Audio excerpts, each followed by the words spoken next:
வணக்கம். சிந்திங்க 9 ஷாப்பில் உங்களுக்காகவே நிறைய புதிய பொருட்களை தரமானதாகவும் விலை மலிவாகவும் பதிவேற்றம் பண்ணியிருக்கேன். தொடர்ந்து ஆதரவு கொடுங்க. நன்றி.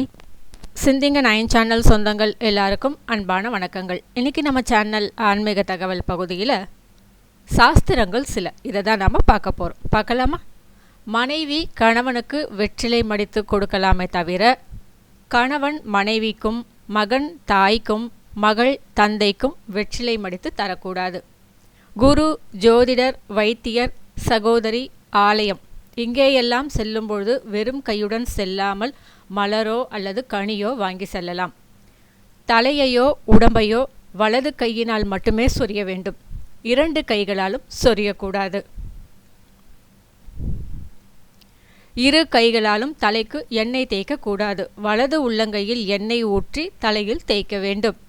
தலைவாசலுக்கு நேரே கட்டில் போட்டோ தரையிலோ படுக்கக்கூடாது. வானவில்லை பிறருக்கு காட்டக்கூடாது. ஈரக்காலுடன் படுக்க செல்லக்கூடாது. வடக்கிலும் கோண திசைகளிலும் தலை வைத்து படுக்கக்கூடாது. நடக்கும்பொழுது முடியை உலர்த்தக்கூடாது. ஒரு காலால் இன்னொரு காலை தேய்த்து கழுவக்கூடாது. தீயுள்ள பொருட்களை, அதாவது தீக்குச்சி மற்றும் இதர தீயுள்ள பொருட்களை தரைமேல் போட்டு காலால் தேய்த்து அணைக்கக்கூடாது. பூமாதேவியின் சாபம் ஏற்பட்டு பூமி மனை கிடைக்காமல் அவதிப்படுவோம். இன்றைக்கி சில சாஸ்திரங்கள் சொல்லியிருக்கேன். இந்த தகவல் உங்களுக்கு பயனுள்ள தகவலாக இருக்கும் அப்படின்னு நான் நம்புகிறேன். இந்த சேனலை சப்ஸ்கிரைப் பண்ணுங்கள், ஷேர் பண்ணுங்கள், லைக் பண்ணுங்கள். தவறாமல் உங்களுடைய கருத்துக்களை எங்களுக்கு பதிவு பண்ணுங்கள்.